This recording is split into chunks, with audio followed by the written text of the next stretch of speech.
All right, we're here with the new episode of Movie News. I'm pretty excited. There's some cool stuff that came out this week. Yeah, in We'll, comparison to last week, there was like an influx of just stuff happening. oh my gosh. I mean, I love it considering how there's nothing new in movies. I think it's really cool to get new news. It keeps me excited about the future of storytelling in the movie business. So we'll start off with Regina King's directorial debut, One Night in Miami, which is a fictional account of one incredible night where icons Muhammad Ali, Malcolm X, Sam Cooke, and Jim Brown gathered discussing their roles in the civil rights movement and cultural upheaval of the 60s. Now, I'm pretty excited about this. I really love Regina King as an actress. Mhm. And this has gotten good reviews. I believe it was at Venice Film Festival or was it at TIFF? No, it was at Venice Film Festival. It was I don't know if it was competing for anything like Chloe Zhao's Nomadland, but it was there. It was like you said, it was getting good reviews, and no word yet on its like release, theatrical, streaming, or otherwise. But yeah, it was at Venice. It got a lot of good reviews. Yeah, I bet you it's one of those it might be an indie film that, a lot of these films, for people that don't know, going to Venice or TIFF, which is Toronto International Film Festival, and they go in without a big studio behind them. And then it's really like a purchasing ground where different studios try and buy films. It's like It's the like, show. It's like they're like, this is what we have, and then everyone like tries to get behind it if they like it. yeah, and there are bidding wars, and it's how you see like the Netflix get a lot of movies from TIFF and Venice Film Festival. Right. So quickly going through the cast, just to quickly break it down, we have Leslie Odom Jr. He's playing Sam Cooke. Mm. We have Kingsley Ben-Adir playing Malcolm X. I'm not really familiar with his work, to be perfectly honest. We have Ellie Goree playing Cassius Clay, and we have man who we'll talk about next episode, Aldous Hodge playing Jim Brown. I think that's a well. It's funny because I went to check like each of these actors because I didn't recognize all of them, and it's funny for me at least. I've seen actually every one of them in at least like one thing, mainly just like little television bits. But once I realized like, oh, I have seen this person, I was like, this is actually a very reliable cast. Like I have to say, um, Aldous Hodge is like he's he started in the show Leverage. I don't know how many of you have seen that. That's a great show. I highly recommend. And from there, he's been starring in like Hidden Figures, Straight Outta Compton, just in The Invisible Man this year. And Yeah, he's got a lot of bigger stuff coming up in the future. So he's definitely a very reliable actor. Leslie Odom Jr. for the Broadway people was in Hamilton. He won a Tony Award for that. He totally earned that award. So him playing Jim Brown is awesome. And then Kingsley Ben-Adir and what was the other one again? the other one, let me see. Or Give Cassius me Clay. 1 second. So while I look this up, I haven't heard much about the reviews for this. I've read that the reviews are like good, but that's kind of it. Right. So I'm hoping we get a bigger picture and a little bit more coverage. Were you talking about Ellie Goree? There he is. Yeah. Saw him in an episode of the CW show, the CW superhero show Legends of Tomorrow. I was a small bit, but I rewatched his episode, and he did a pretty good job for like being one of those like just guest stars. And then Kingsley Ben-Adir was in the show Peaky Blinders, and he was again small role, but still memorable in that sense. So and what were you? Sorry, we were bringing up about the reviews. Yeah, it's just, I haven't really seen many reviews for this, which is surprising. And I don't know if a large part of that is just these film festivals are less accessible right now. And so some of the outlets I tend to go for to look for reviews just haven't had the ability to see the films yet. So hopefully we'll find out more about that later on. Mm-hmm. Uh, Moving on, uh, Cherry, which is the a new film coming out. The Russo brothers, Yeah, the Russo brothers. It's their first film after Avengers. Endgame. Was recently purchased by Apple Plus, um, and I think that's kind of cool, but also kind of frustrating. I know for me, there's already too many streaming services, Yeah. and now I have to find another way to get another one for at least a month. Mhm. Um, I'm. It was funny. I was considering this a few days ago when the news came out. I've been trying because I was trying to weigh out like how worth it is Apple TV Plus. Because I remember when it came out, I was like, whatever, like it's another streaming service, whatever. But I mean, I also yeah, know like this was announced a few months ago, but like Martin Scorsese's next movie is also going to be on Apple TV Plus, I believe. And so you have that, you have Cherry, you have stuff like Haley Steinfeld and Jason Momoa shows. So it's I don't know. I've considered I'm not gonna lie. I've considered investing in it just because like you know they seem to be acquiring like quite an amount of content and stars to like populate their service. So yeah, I think that's a props to Apple Plus and mm, their content that they've been acquiring and making. right. So in this film, Tom Holland plays a young Cleveland man who, after being spurned by the love of his life, joins the army before she returns to tell him she has made a mistake and they belong together. He becomes an army medic in Iraq and sees violence and carnage no one should. Returning with a raging case of undiagnosed PTSD, he is prescribed the opioid Oxycontin. Soon he and his young wife move from pills to heroin and turn to robbing banks to pay their debts and feed their habits. So that's the log line for the film. I think that sounds like a pretty great log line if you're asking me. I think like just yeah like I think it's such a great opportunity for again we mentioned this a bit back when you were covering the pre-release of the Devil All the Time like how interesting it is to see Tom Holland like choose these more dramatic roles and not just like dramatic roles just like genuinely like screwed up people like we haven't reviewed Devil All the Time yet but he plays a similar damaged character there he's playing this PTSD ridden character here so I'm definitely intrigued to see what he does. I'm more intrigued to see what the Russo brothers do because haven't seen anything else from them except their Marvel films, so Infinity War, Endgame, Winter Soldier, and Civil War.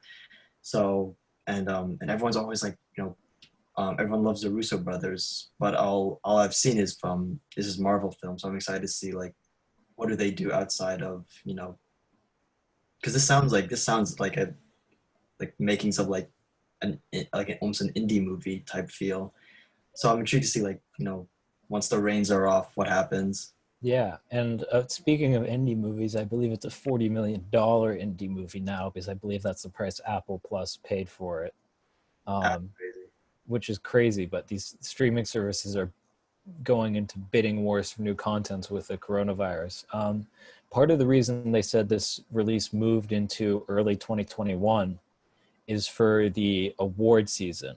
Um, if whatever type of award season we're going to have this year with everything that's going on. But that's interesting to me, and I'll be really curious if it is an award film. I think in part because I have seen The Devil all the time, and when we talk about that, we'll get more into All right. the whole story. But Tom Holland is pretty great in that film. It's not an Oscar role, but it shows that he has that capability to really be a top tier actor. So I think with a story like this and directors who are very, very good directors, I've seen Community, and they're Uh, very well known for directing some of the best episodes of Community. And they have a great feeling for different genres and how to put takes on all those different genres. So I'm really looking forward to this. I think also I don't know. I feel like this could be such like a unorthodox like just like film like just to be like the direct like I could see the credits like from the directors of Avengers Infinity War starring Yeah. Tom Holland, but it's like everyone will assume one thing, but it's not gonna be that like happy or like not happy, but like superhero. It's gonna be like a dark, messed up. I don't know. I think it's gonna be pretty interesting, and I'm intrigued. Hopefully, it comes out soon. I've been like, or they release a trailer or something. Yeah. All right. Well, moving on, we have M. Night Shyal. Oh my gosh, Shyamalan, I think. Shyamalan. I always mess up his name the first time I try and say it. His new movie has started filming called Old, Mhm. and we're taking a description from Letterbox of the film, so take it with a grain of salt because this movie is trying not to let anything Mhm. out of what it's about.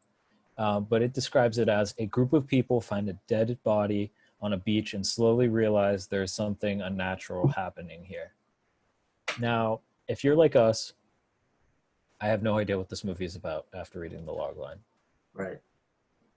I um I don't know. Like um if you look at the poster uh is this okay, we're gonna throw up an image of the Yeah, poster. we'll throw up an image of the poster. Like if you look at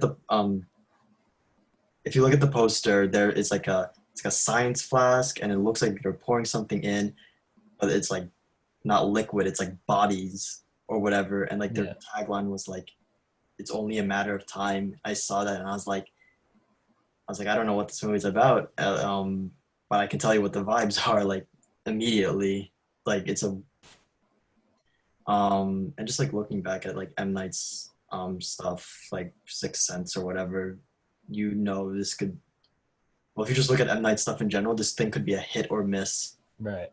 Like you, that. This is the real anomaly of 2021. Is real M Night Shyamalan. Like you know, is this gonna be good? Is this gonna be bad? And you never know with this guy. And I don't know.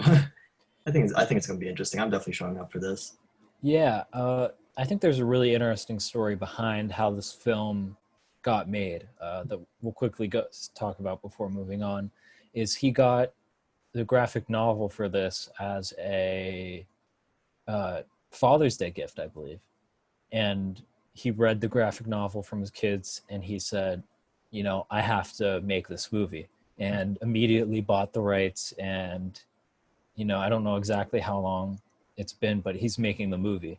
Right. And I think something like that's really cool, given not all filmmakers are as successful as him and have that ability to just buy Yeah. the rights to something like that. But I think that's a really awesome story. I, And th- I think it's cool that like he just connected with the source material like that.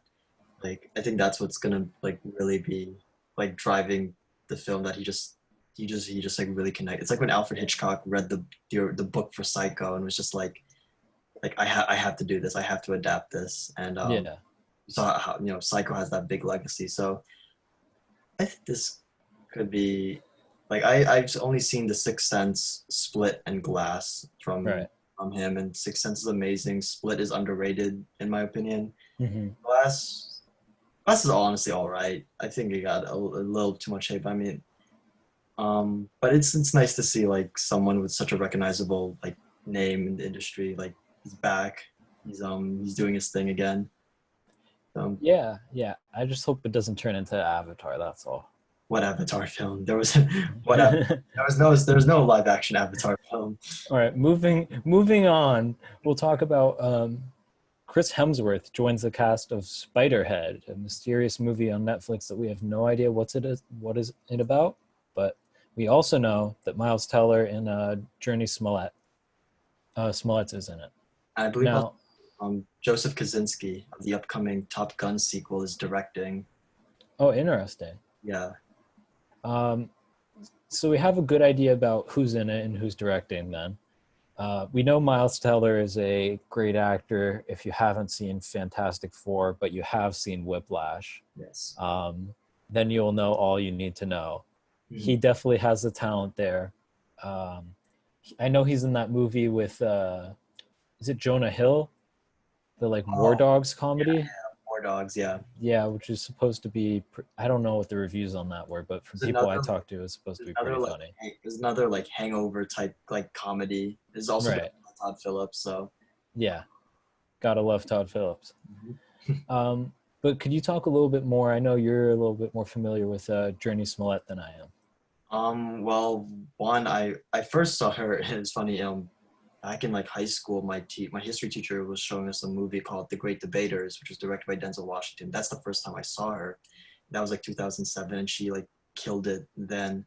And then and then she really 2020 is when she kind of like roared back into like popularity because she was in Kathy Ann's DC Comics film Birds of Prey, where she killed it again as a Black Canary. Um, and she's currently in one of HBO's new series, Lovecraft County. I always forget which one it is. And that was great. And in all three of the things I've seen her in, she's 100% killed it. She's a person who can like balance like grace and like ferocity and still like and is able to jump between the two seamlessly. And I'm just really happy she's getting like more like roles, more recognition. Again, like she kind of like what we talked about with Jonathan Majors like Hmm. a few episodes ago. She's like kind of just like roaring back. Her career is just like grabbing all these like big stuff, and like the fact that she's starring in a movie alongside Miles Teller and Thor himself, like, and it's a Netflix feature, I think. Correct. Correct. Yeah, it's a Netflix feature. So um like like a big thing. You got Joseph Kaczynski, who's like, as I just said, directing Top Gun too. Like, it's really cool that she's grabbing all these like huge like projects now. And I think for me that was what sold me on the film. I was like, I'm so happy she's getting more work. I'm definitely like going to see this for her. But yeah, that's my bit on Janae Smollett. I love her. Yeah, and I think with that, that wraps up our episode of Movie News. Thank you everyone for watching, and don't forget to like, subscribe the video, and tell a friend. Always, always appreciate the goodwill. We'll see you next time.